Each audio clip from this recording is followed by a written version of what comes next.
नमस्ते। आइए पढ़ते हैं करवा चौथ की कहानी। बहुत समय पहले की बात है। एक साहूकार के 7 बेटे और उनकी एक बहन करवा थी। सभी सातों भाई अपनी बहन से बहुत प्यार करते थे। यहाँ तक कि वे पहले उसे खाना खिलाते और बाद में स्वयं खाते थे। एक बार उनकी बहन ससुराल से मायके आई हुई थी। शाम को भाई जब अपना व्यापार व्यवसाय बंद कर घर आए तो देखा उनकी बहन बहुत व्याकुल थी। सभी भाई खाना खाने बैठे और अपनी बहन से भी खाने का आग्रह करने लगे, लेकिन बहन ने बताया कि उसका आज करवा चौथ का निर्जल व्रत है और वह खाना सिर्फ चंद्रमा को देखकर उसे अर्घ्य देकर ही खा सकती है। चूंकि चंद्रमा अभी तक नहीं निकला है, इसलिए वह भूख प्यास से व्याकुल हो उठी है। सबसे छोटे भाई को अपनी बहन की हालत देखी नहीं जाती। वह दूर पीपल के पेड़ पर एक दीपक जलाकर चलने की ओट में रख देता है। दूर से देखने पर वह ऐसा प्रतीत होता है कि जैसे चतुर्थी का चांद उदित हो रहा हो। इसके बाद भाई अपनी बहन को बताता है कि चांद निकल आया है, तुम उसे अर्घ्य देने के बाद भोजन कर सकती हो।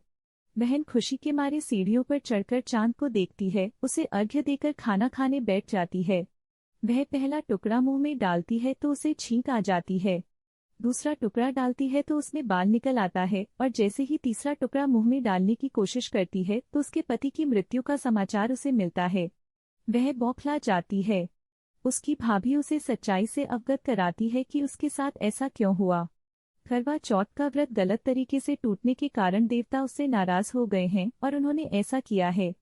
सच्चाई जानने के बाद करवा निश्चय करती है कि वह अपने पति का अंतिम संस्कार नहीं होने देगी और अपने सतीत्व से उन्हें पुनर्जीवन दिलाकर रहेगी।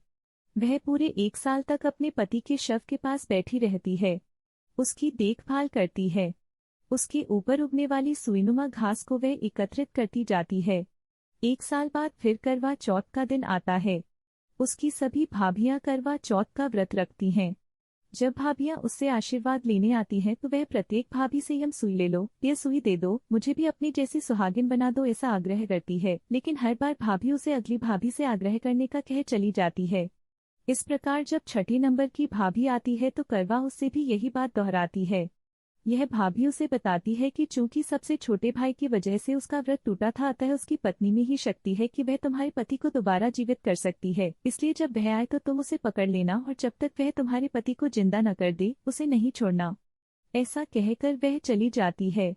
सबसे अंत में छोटी भाभी आती है। करवा उनसे भी सुहागिन बनने का आग्रह करती है, लेकिन वह टालमटोली करने लगती है। इसे देख करवा उन्हें जोर से पकड़ लेती है और अपने सुहाग को जिंदा करने के लिए कहती है। भाभी उससे छुड़ाने के लिए नोचती है, खसोटती है, लेकिन करवा नहीं छोड़ती है। अंत में उसकी तपस्या को देख भाभी पसीज जाती है और अपनी छोटी अंगुली को चीरकर उसमें से अमृत उसके पति के मुंह में डाल देती है। करवा का पति तुरंत श्री गणेश कहता हुआ उठ बैठता है। इस प्रकार प्रभु कृपा से उसकी छोटी भाभी के माध्यम से करवा को अपना सुहाग वापस मिल जाता है। हे श्री गणेश माँ गौरी, जिस प्रकार करवा को चिर सुहागन का वरदान आपसे मिला है, वैसा ही सब सुहागिनों को मिले।